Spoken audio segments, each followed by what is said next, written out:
Welcome, Team Krulak community. Brewcast is proud to present another episode of our Down the Rabbit Hole series on the Russia-Ukraine war. Before we begin, please remember that the views presented here do not necessarily reflect the Krulak Center, Marine Corps University, the United States Marine Corps, any agency of the United States government, or in any organization with which the speakers may be affiliated. And now, on to the main event. Good morning, Team Krulak and Rabbit Hole community. Welcome back to another episode of Down the Rabbit Hole on the Russia-Ukraine war. I remain your host, Ian Brown, Team Krulak Distinguished Fellow, and I'm joined by my fellow in fellowship through Team Krulak, Dr. Yuval Weber. And we don't really know how to really go into this. So we're just going to start, I think, by looking back at the last 48 to 72 hours inside Russia and asking what the just happened. When we last left you, you had about 25,000 Wagner mercenaries and Yevgeny Prigozhin occupying the headquarters of the special military operation in Ukraine and Rostov, and Armored Column driving its merry way up to Moscow and got within about 200 kilometers or roughly 120 miles, so about another 2 hours of hard driving, and they would have been in the capital of the country. And then they didn't. So Yuval, I was telling folks over the weekend, I'm pouring one out for you because I don't think you had a whole lot of rest. I don't expect we're going to make any sense really of this because this is such a unusual and bizarre, unprecedented sequence of events that sort of seemed to halt almost as soon as they really were gaining critical mass. But we will do our best here in the next hour to at least figure out kind of where things stand and what we know about the various players to it. So Yuval, welcome back. And when on our last episode, when we last left our merry adventurers, what was going on and then what happened next? Right. Yeah. Great episode. It's been a pleasure. Have a great rest of the week. So, sort of when I was thinking about this over the weekend, we've been talking about the beef, as the kids like to call it, and people 3 generations ago like to call it, but the feuding between Prigozhin and Shoigu that we've talked about sort of seemingly ad nauseum. And when I was going over sort of the notes for those previous shows, we did not exactly say like, oh, it's going to be clear that on Friday evening, the coup begins, or the mutiny, or the armed rebellion, or anything of that nature, in the sense of we didn't predict when something big was going to happen, but all the components were there. Again, what were the major elements before? And then we can sort of get to basically all the sort of steps that lead us to today. Is that at the end of the day, Wagner had fought for quite a long time in Ukraine, had taken most of Bakhmut at great cost, and were going to come to an end as a corporate entity, at least in the war fighting sense. Now, Wagner, and we'll get to this like in a little bit, Wagner still is a great deal of Russia's military footprint in Africa. We don't know what's going to happen with that. We'll get to that in a little bit.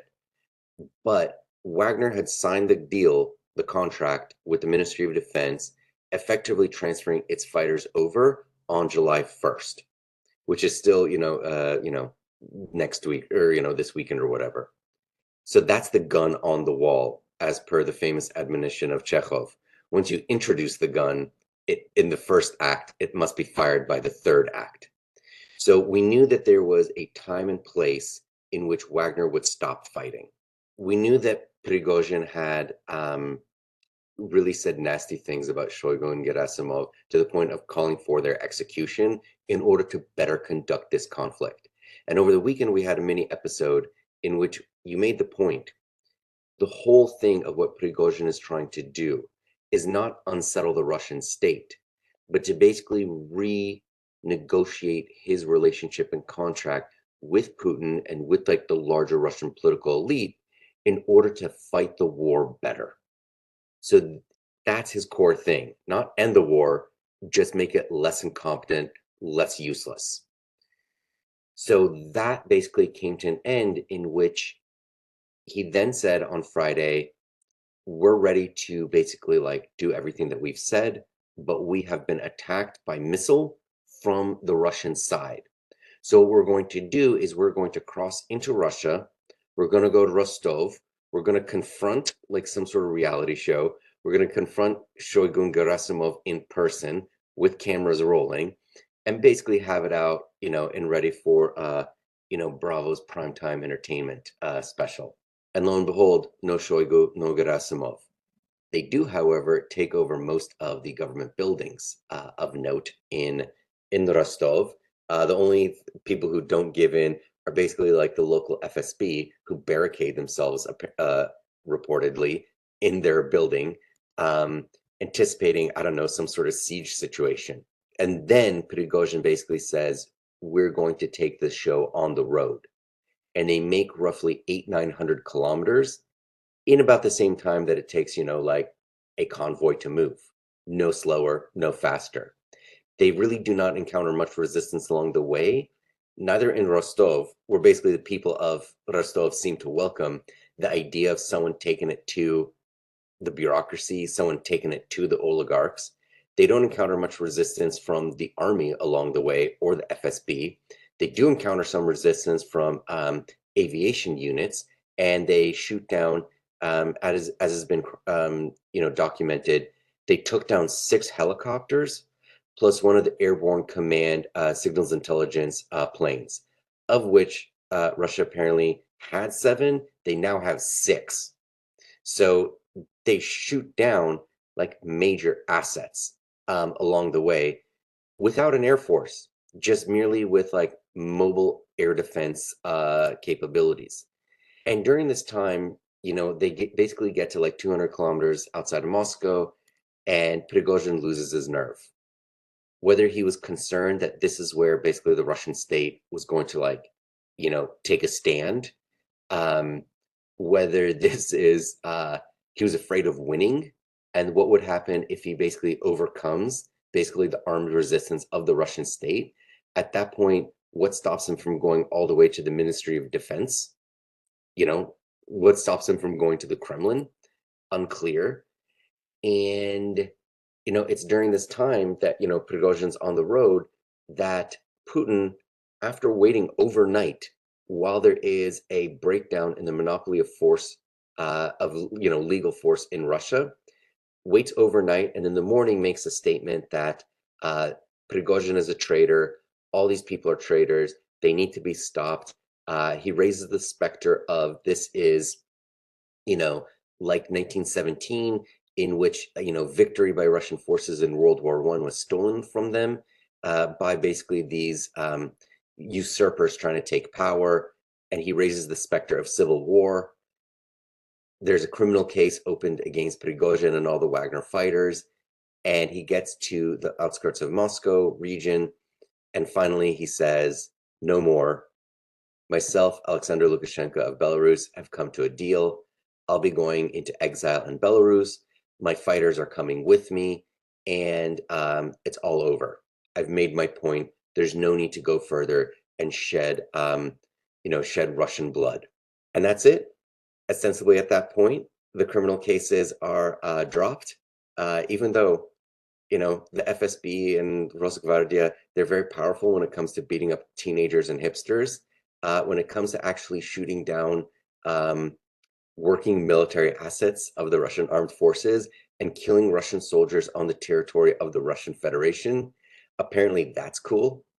Basically, all is said and done, and it all comes, in terms of at least the most exciting bits, to an end.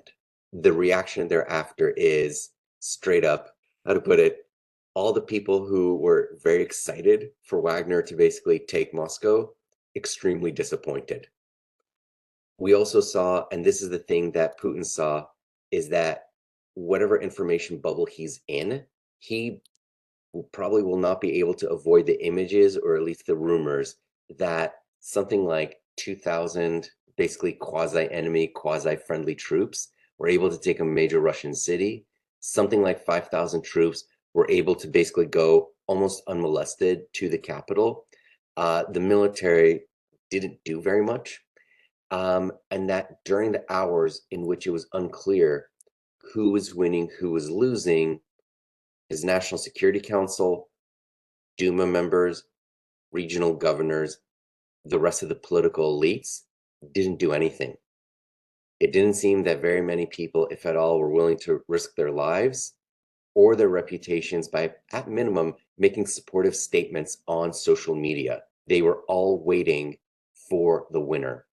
They're all going to say, like Margarita Simonyan, who's the head of RT, she said, "Oh, sorry I missed the coup. I was on a boat cruise on the Volga. Weird, bad reception, didn't know anything weird was happening." And that's other people.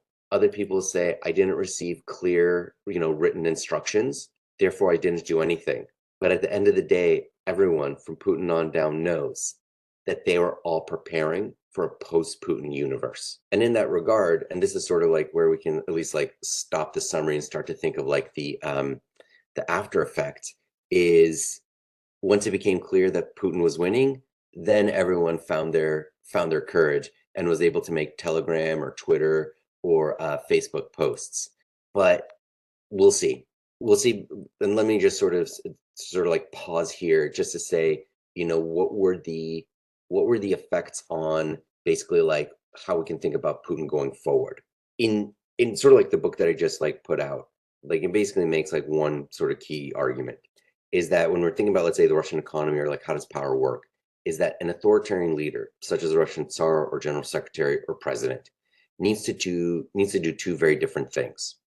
One is he needs to balance all the different elite factions. That is to say, he needs to be able to govern horizontally so that all the different factions, all the people at the top, look at the leader as the person they need to protect others from them and them from others.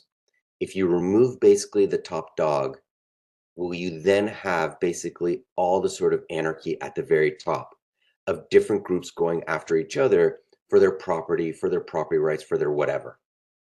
And that the leader needs to project an image of strength and essentially being there forever so that they can basically control society through controlling the bureaucracy, controlling the state through the administrative apparatus. Putin's been able to do this for more than 20 years. And in a weekend, it was demonstrated it's no longer. The people at the top were waiting to see whether Putin would be there like past the weekend. And people around the country recognized this man is not in control anymore. He certainly has the most coercive capabilities out of anyone, but he doesn't have all of them.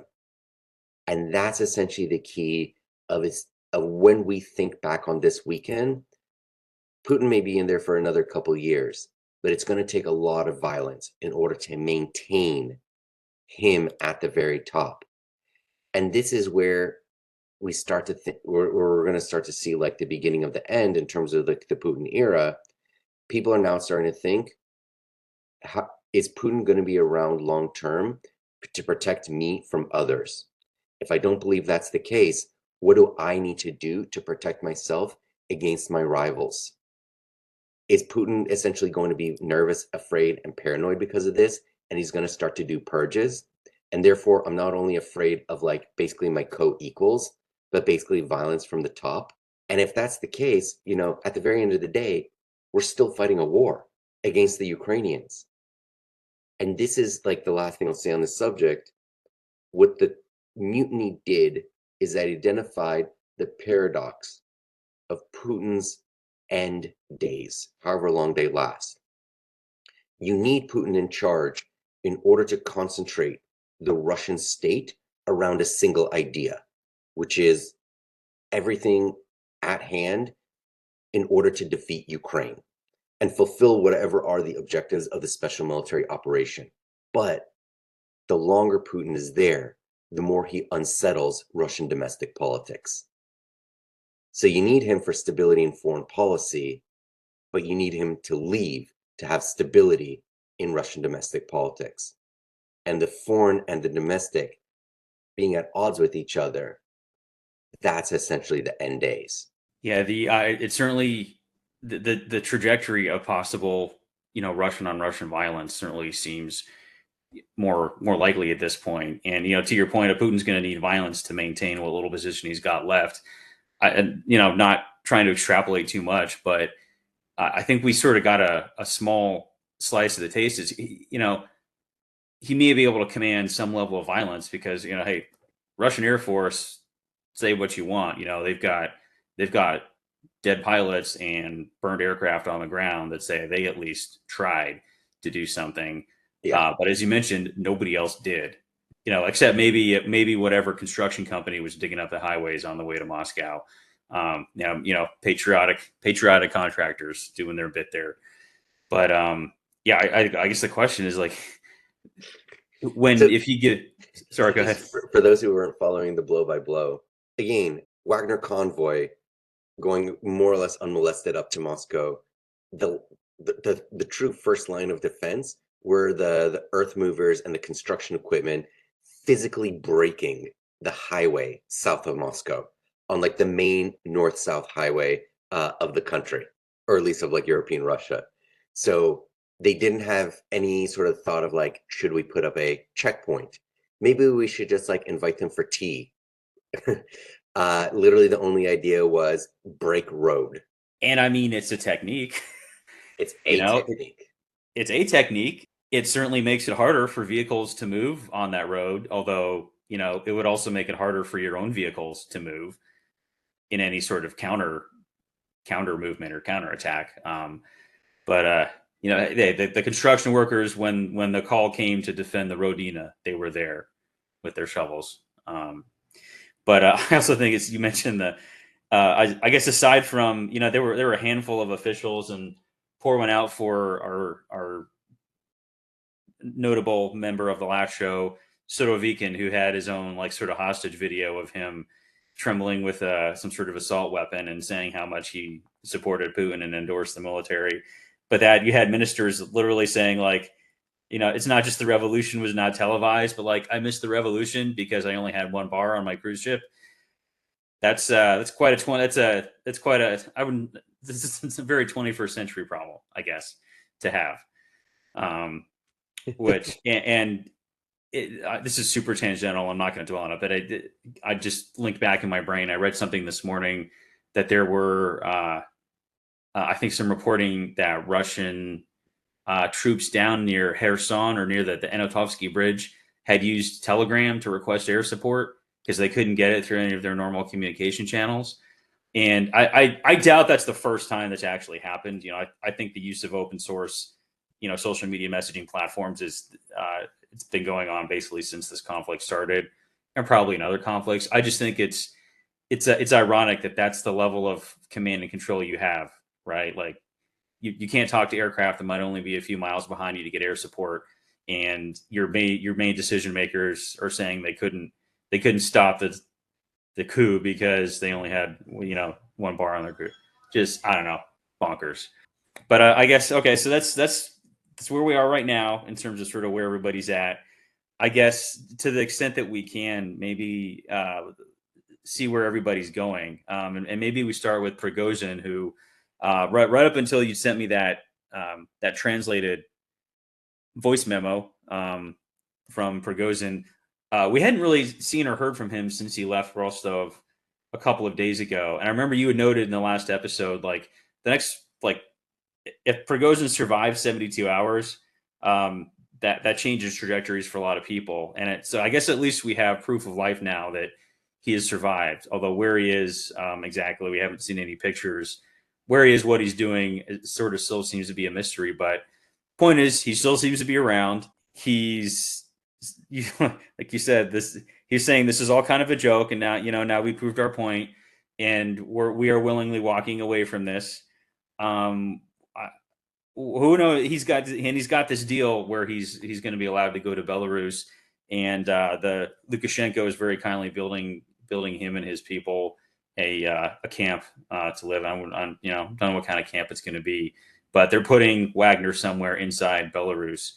But I guess where does Prigozhin go from this? Right? Like he said, he basically like he got up to the couple hours from Moscow, and whatever was going through his brain, maybe he truly was the dog who caught the car and didn't think he would ever do it.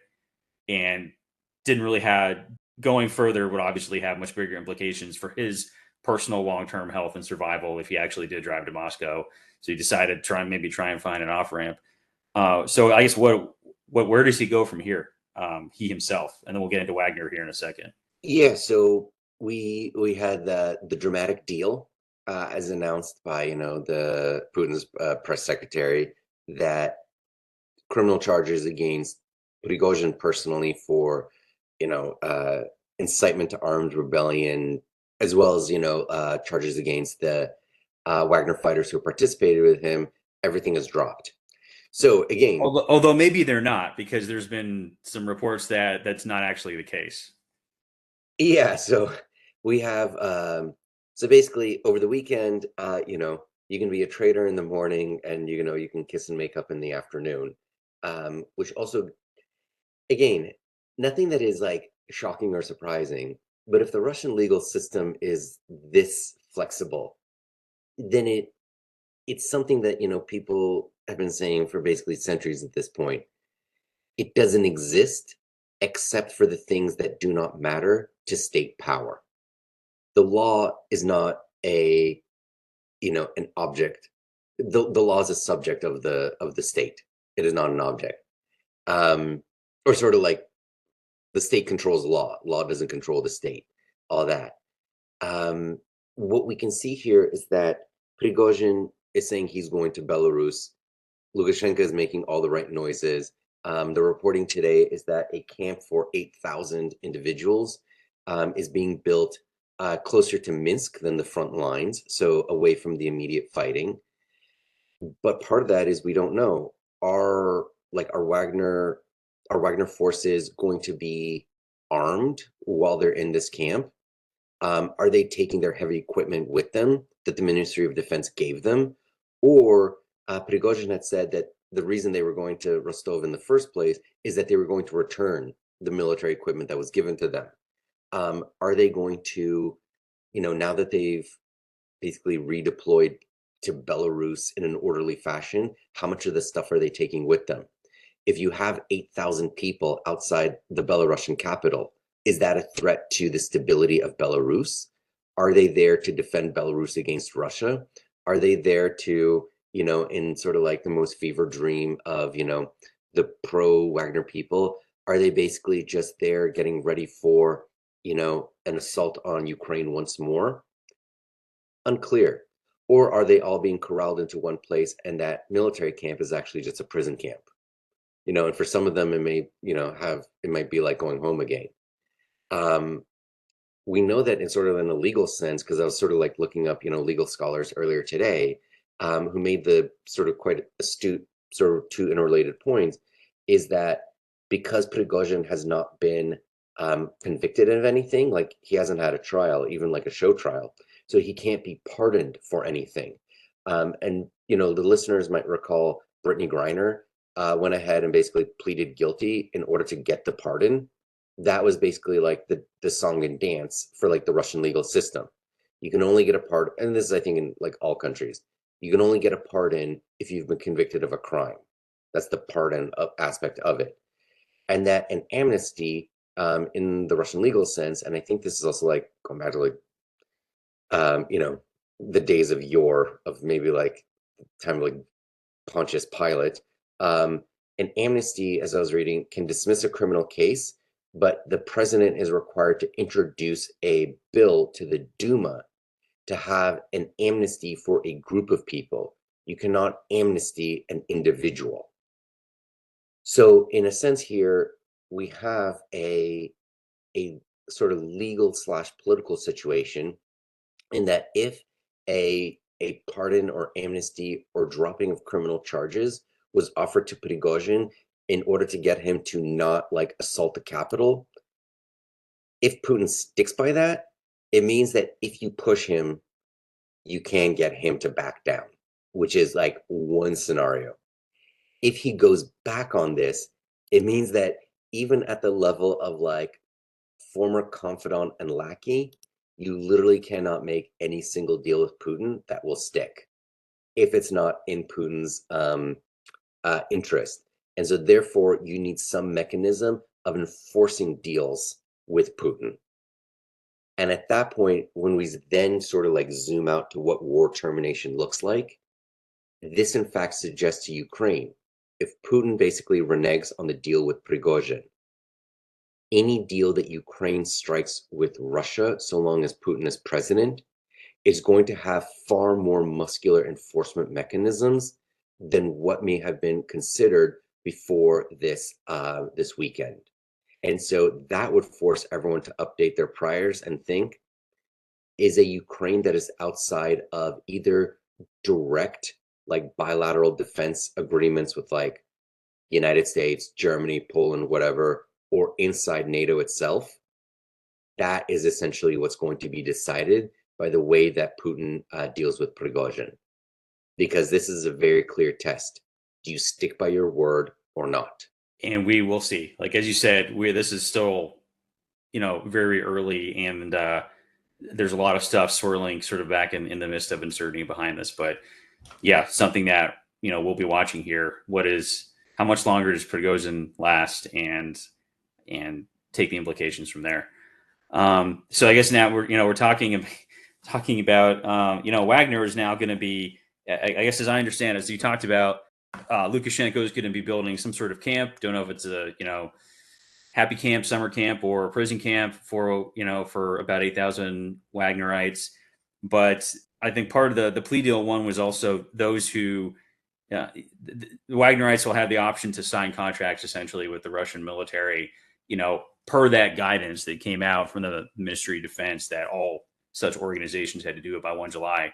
So, if we take aside the 8,000 who are going to Belarus for their summer vacation, what does Wagner exist in any meaningful form from this point onward in any comparable form to how we've seen it in the past? And again, as you mentioned earlier here, it's essentially Russia's expeditionary military presence, especially in Africa, and as well as in Syria. And to note, I think it was over the weekend, there was some reporting on Russia and Wagner still in operation in Syria, and I think they'd done a major aviation attack that caused a lot of civilian casualty there as well. So they're still doing things in Syria. Where does Wagner go from here?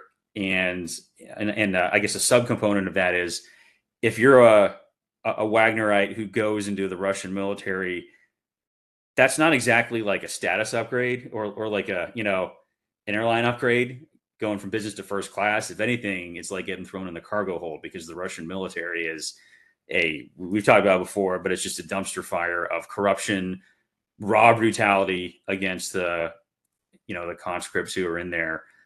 How does that integration work, if it can even work at all? Yeah. So, and I don't know is an acceptable answer at this point. It's okay. Yeah, we don't know. Well, so we can sort of like think through what are things that we know. Is that in a certain sense, when we talk about PMC or PMSC, like private military and security company, this is one of the dangers of outsourcing. If your contractor suddenly is no longer as available to you, we're about to find out whether the Wagner operations in Syria, Mali, Central African Republic, Sudan, literally wherever in the world. And we've had, over the course of the last several months, we've talked about Wagner in all these different places. How much of that was just Yevgeny Prigozhin not being, the like a military genius, not even being a political genius, but being like a truly effective, like bureaucratic person, like a person whose core, like we've always talked about, his background in organized crime, catering, armed robbery, all these different things that like hot dog stands, etc. He's done all of those things in the certain sense because at each level of basically responsibility that he's been given, he's been really effective at kissing up to his superiors and organizing the resources that have been given to him in order to fulfill whatever bureaucratic or security or economic objectives. He's fundamentally good at that. And that, by the way, is the reason that, when his forces went into Rostov, people were like Like there were literally people in Rostov cheering for him, not because he's a poor person or not because he's like anything special in terms of like, military prowess, but that he fundamentally said, what I was given, I did something with it. That essentially distinguished him from the oligarchs who seemed self-interested and like economically, and like Shoigu and Gerasimov, who seemed self-interested merely for the preservation of their own power. He seemed to be a man of action. So literally, that is now his chief detraction to the Russian state, because you can put Napoleon in exile once close by, and either you get rid of him or you run the risk that he comes back and he says, this time, everyone, I'm going to the capital. Everyone who wants to can join up. So I don't know if like, what is it? Mount St. Helens is available to him, available to the Russian state? Saint Helena. And Saint that's only Helena, fresh in my mind because I'm rereading my historical fiction series about a rifleman in the Peninsular War. But yeah, St. Helena was the rock Napoleon wound up on. Yeah, sorry. I think the Mount St. Helens is the place that blew up. Volcano, yeah. Yeah. Yeah, so St. Helena, I don't know if like the Russian state has access to the South Atlantic anymore.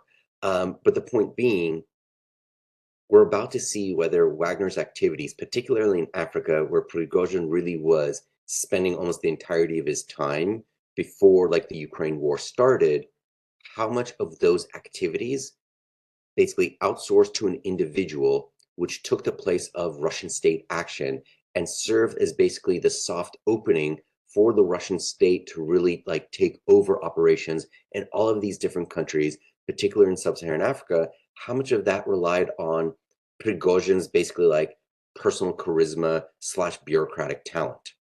Because it would be crazy for me to sort of think Prigozhin leads a rebellion, leads a mutiny, but also the Russian state allows him to then organize his African operations from exile in Belarus.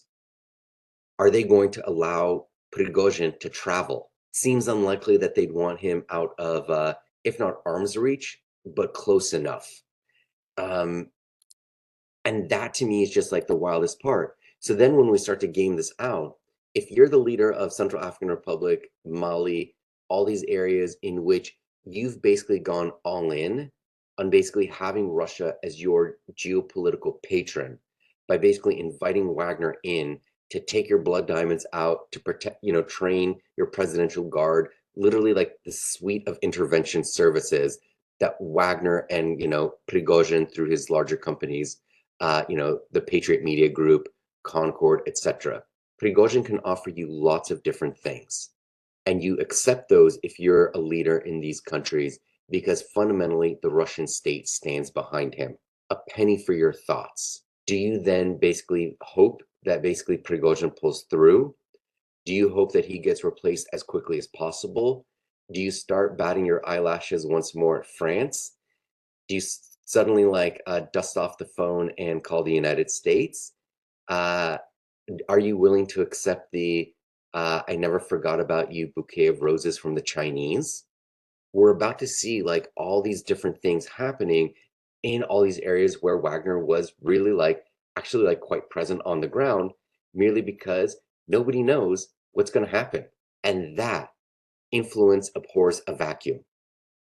If we don't know what's going to happen to Wagner, they will be replaced. Yeah, interesting. As you describe all that stuff too, I'm thinking of this. There's no sustainable framework for this in the long term with all the uncertainty in these different pillars. Which I guess to our audience, something to think about is that the impacts of this are not just going to be felt inside Russia and Ukraine, but there are peripheries that this is potentially going to touch. Not right now, but in down the road. So can't take our eye off of other activities in those regions. And like we just said, like 5 minutes ago, like those regions are still active. There's still combat going on in Syria. We've been watching what's been going on in Sudan, and I don't think we can't say that like Wagner has heavily influenced it, but the fact is like they're there and they're in that region and they're doing other things for those kinds of countries. So Yeah, but having, how much liberty do you give Prigozhin if he goes to Belarus? What do you do with those 8,000 people? There, that's not stable in the long term. And be interested, we're going to be watching to see which of those sort of balls, I guess, drops out of the air first. Speaking of Belarus, I guess maybe the last sort of major person we can look at here for what comes next is Lukashenko, who apparently brokered this deal through some personal relationship with Prigozhin, and Putin was like, "Yeah, sounds great. You got it, brother." But Lukashenko has always been a very junior partner in this relationship between him and Putin. Does this indicate I don't know, a closing a little bit of that gap between the two in terms of who's the boss man and who's the vassal, or is it more an indicator of how far Putin's ability to control and dictate has fallen when Lukashenko, who probably can't tie his shoes really without some sort of permission previously from Putin, basically saved Moscow by offering an armed invader a way out in a way that Putin's own forces could do nothing. So where does Lukashenko kind of go from here?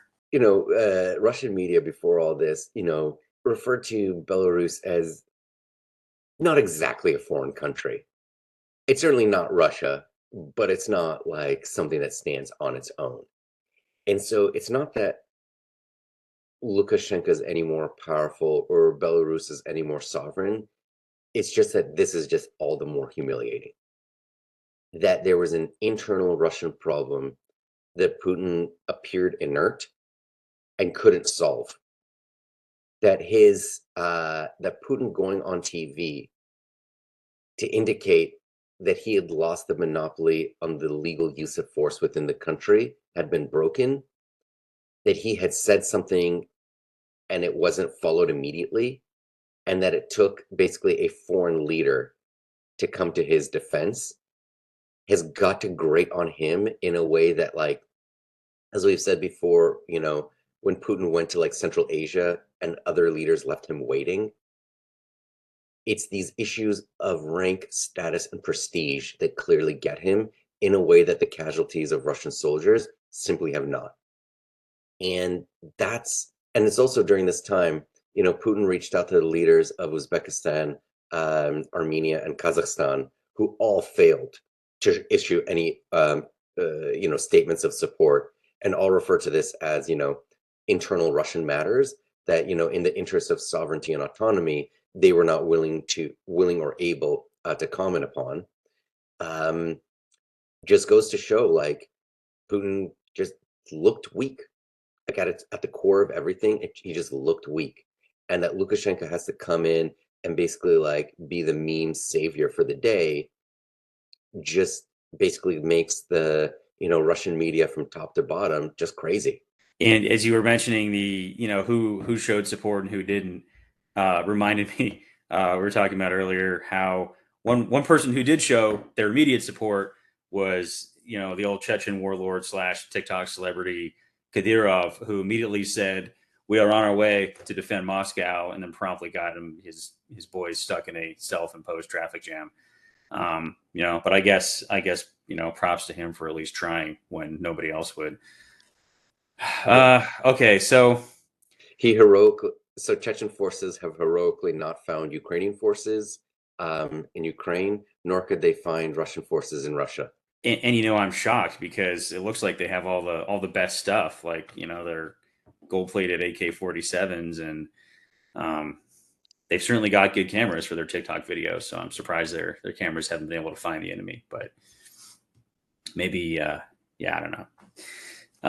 All right, so I guess that's kind of the lay of the land right now after just a completely bizarre weekend.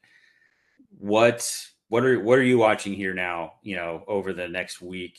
I guess maybe what are sort of some of the key things you're watching in the very near term, like the next few days, in terms of like the dust sort of starts to settle, who winds up where, what the sort of correlation of forces are, what you're watching for that, and then what are you watching sort of longer term in the weeks to come? Well, obviously, when we start to think about, from immediate and then further on, the immediate is what happens to Prigozhin.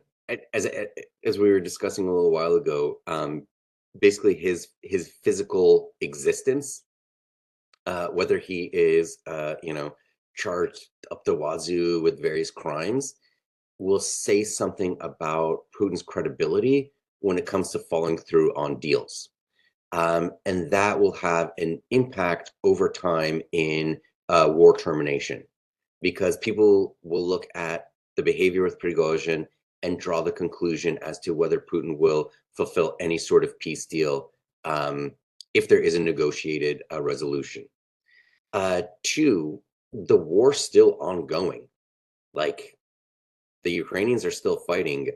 In news today that was confirmed by Ukraine's Deputy Minister of Defense, they took a town called Rivnapil, which is, according to Google Maps, not as the crow flies, but by roads, 79 kilometers from Mariupol.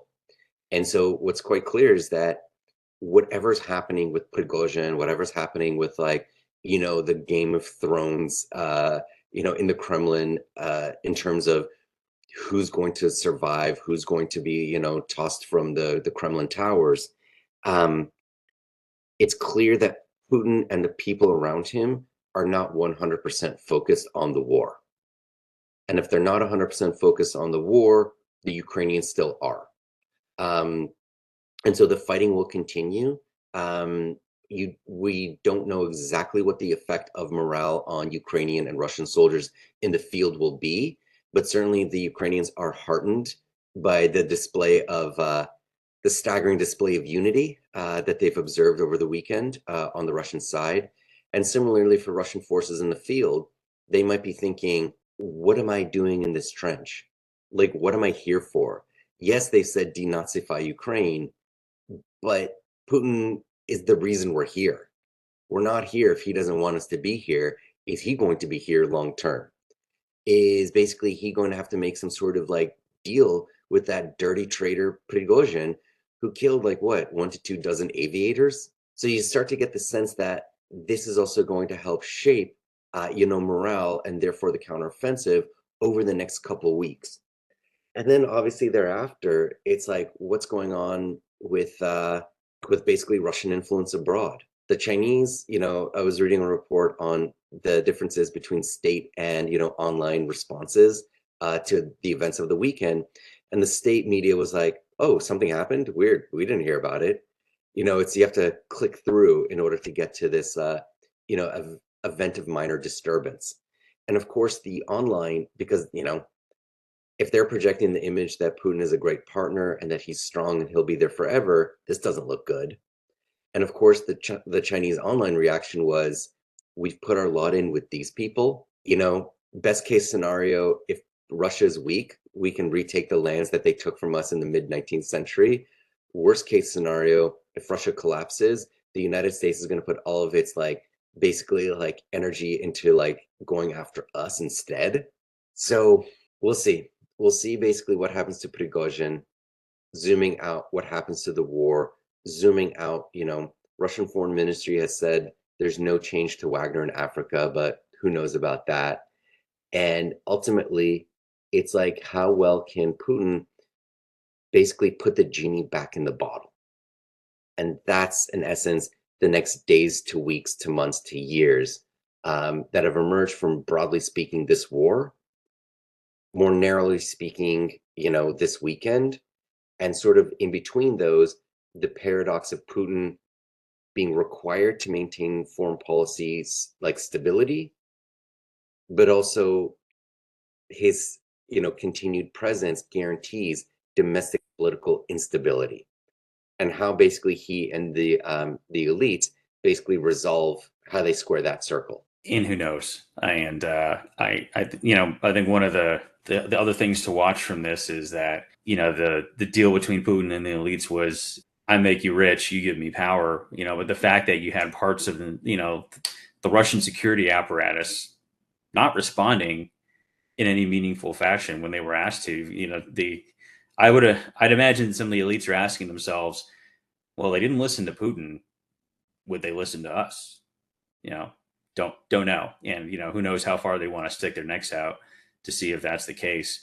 But, I guess the last thing I'll land on here, which I hate to, be parochial and go back to my own personal interest, but it just, thinking ahead in I guess in that sense of the integration of any Wagner fighters in the military, you just mentioned right there, remind us, like, there was blood spilled over this, you know, dead Russian aviators and lost aircraft, to include that one type of aircraft, which on the U.S. side we would call that a low density, high demand, or high value type platform, right? Like it's a very exquisite platform that has a very specific mission, and you don't have a lot of them, right? They're rare, and so they're valuable. So any loss to that fleet has a disproportionate impact just because you don't have that many. Like, in looking at who is following orders and who is not following orders and who's freelancing and all of this, got to imagine there's some bad blood there, at least with the Russian Air Force, to the point of be curious to see if they think they can do some freelancing back against Wagner to get payback for their pilots and their air crew. If Putin ordered parts of the military to do things and they didn't do it, what if the military starts doing its own things when they're not told to, because they want to get some personal vengeance out of it?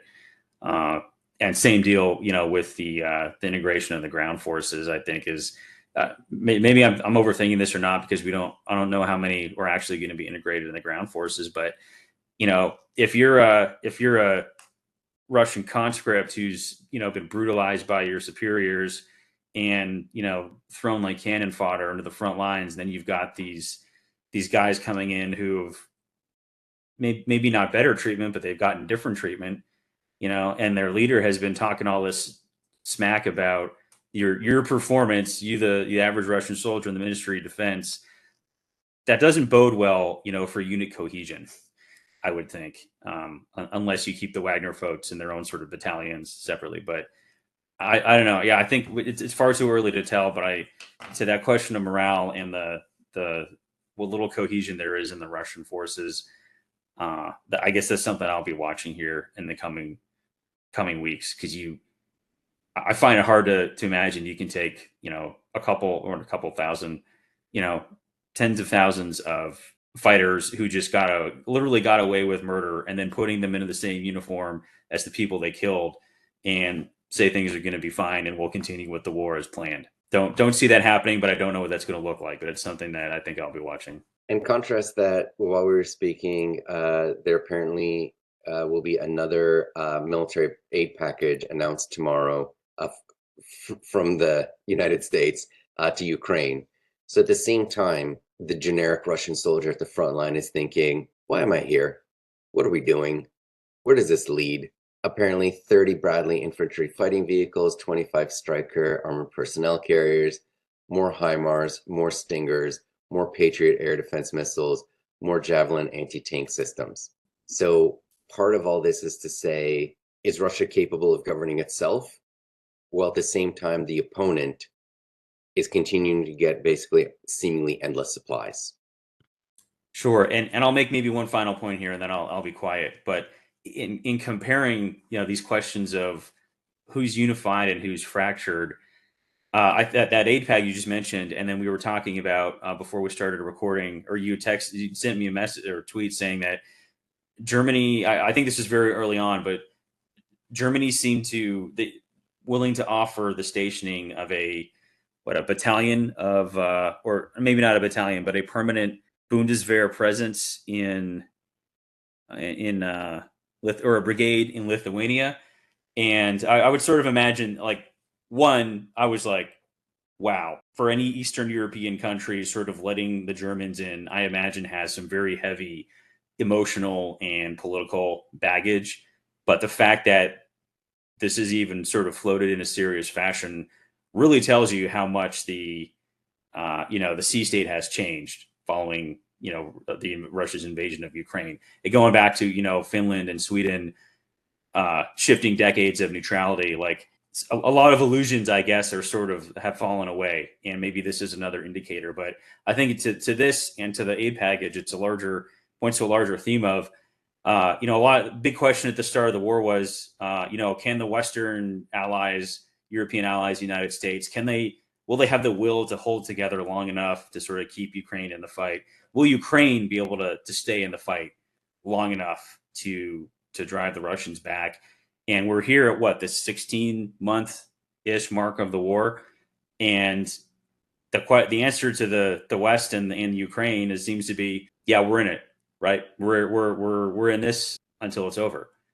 And now you're watching, Russia, which is supposed to be this, authoritarian, but supposed to have this fantastically powerful, strong military. And because Putin controlled everything, right, they're going to have a singular unity of effort that you can't achieve in a democracy type thing.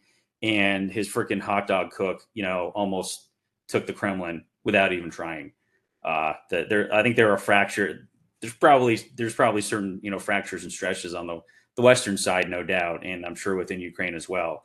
But where the main fault lines are that are really starting to visibly come apart, it's not on the Ukrainian side, and it's not on the Western side. Where I think we're starting to see that one of us mentioned it in a very early episode. The authoritarian state can look strong, but it's very fragile.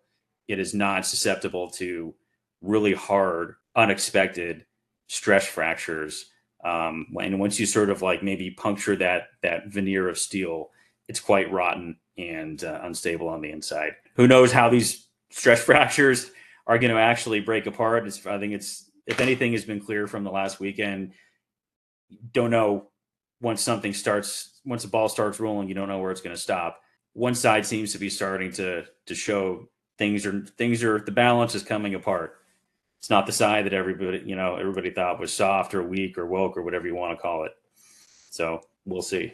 Yeah, they're a lot tougher looking before they started fighting. So yeah, and I think this, and again, I'm not privy to German leadership, their internal discussions, but part of at least the early reporting that I was reading about, the Germans' decision to put a brigade 4,000 boots on the ground, or 4,000 soldiers on a permanent basis in Lithuania, not just as a sea change as you put it, but really this is a commitment to NATO's forward defense. At its core, this strengthens the eastern flank.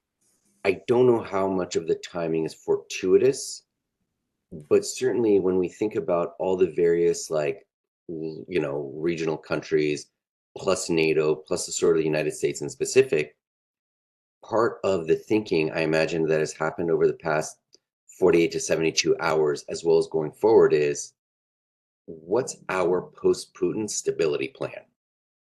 This is not to say that anyone's planning regime change. In fact, I would imagine everyone in a position of authority is just hoping that, probably in reality, that Putin just takes the army home so that the war comes to an end, so that he can focus on domestic stability. And keeping the Russian military inside Russia is the best outcome for everyone else.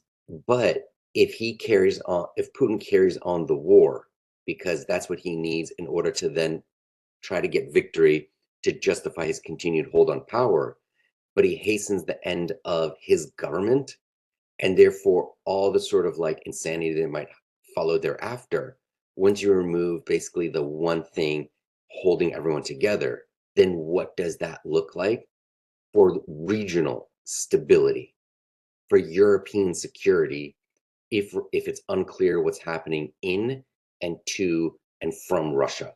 Indeed. And as you said, if people were not sort of actively coming up with contingency plans for that before this weekend, they certainly are now, because you had a massive armed force within 2 hours of being in a position to do what it wanted to in the geographic center of power of Russia. Your contingency should at least include what if they made it those last 2 hours? Better have a plan. So yeah, well, magic for the next episode. Let's try and promise ourselves we'll have at least 3 days between now and our next episode before we do this again. Okay, countdown begins now.